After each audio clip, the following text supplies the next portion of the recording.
Assalamualaikum warahmatullahi wabarakatuh. Di video ketiga saya kali ini masih dengan KKN individu berbasis media sosial di tahun 2020 ini, dan di kesempatan kali ini saya ingin menjelaskan begitu penting anak-anak kita masuk ke pondok pesantren.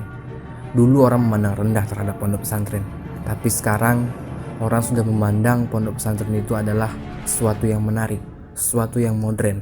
Nah, yang saya jelaskan di video saya kali ini ada 9 dalil kenapa anak-anak kita harus dibawa ke pondok pesantren.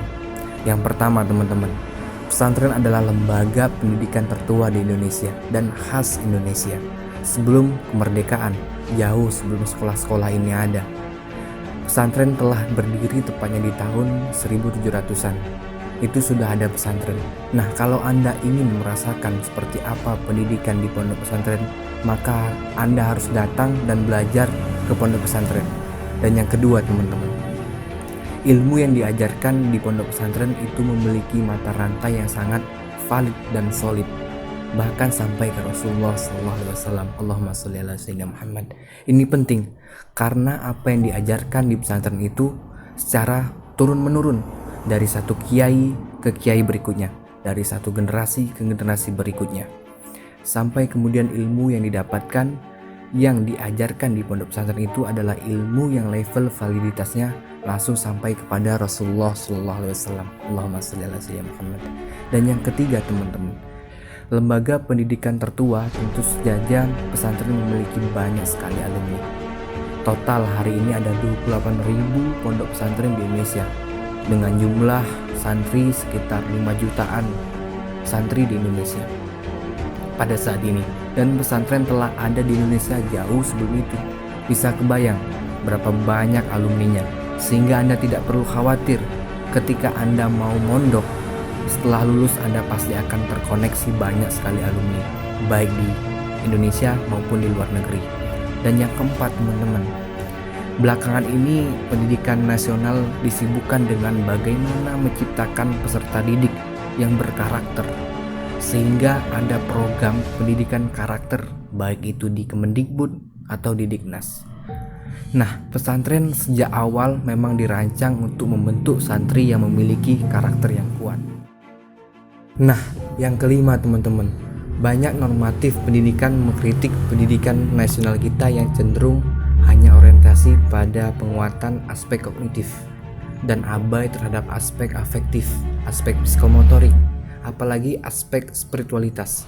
Nah, pesantren adalah jawaban dari itu karena memadukan semua aspek itu.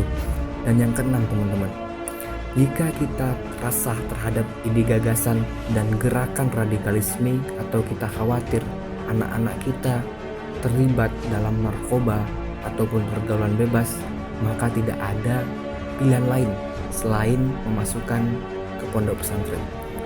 Dan yang ketujuh, teman-teman, salah satu skill atau kompetensi yang harus dimiliki di abad ke-21 ini adalah kemampuan kolaborasi dan menjadi pembelajar sepanjang hayat, dan kompetensi multikulturalisme. Dan pesantren memiliki ketiganya. Bisa dibayangkan, yang menjadi santri di pesantren berasal dari beragam etnis, sehingga kita bisa bekerja sama dengan orang yang berbeda-beda.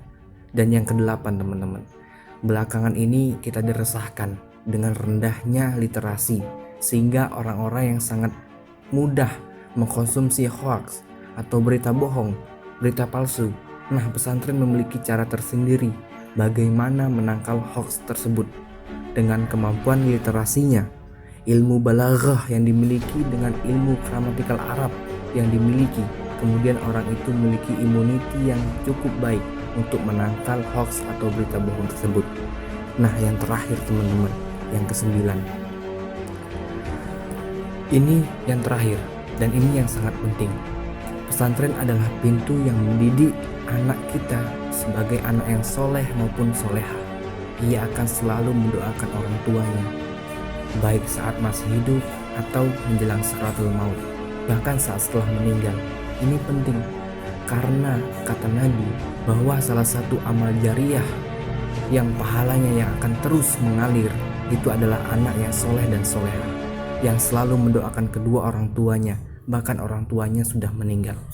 Karena itulah teman-teman, dengan 9 dalil ini, maka tidak ada alasan bagi kita untuk tidak memondokkan anak kita ke pondok pesantren. Mari, ayo, kita sekarang mondok. Karena pesantren itu bukan lembaga yang konspiratif terbelakang, melainkan lembaga yang sangat maju, yang mempersiapkan anak didik kita dengan paket yang komplit.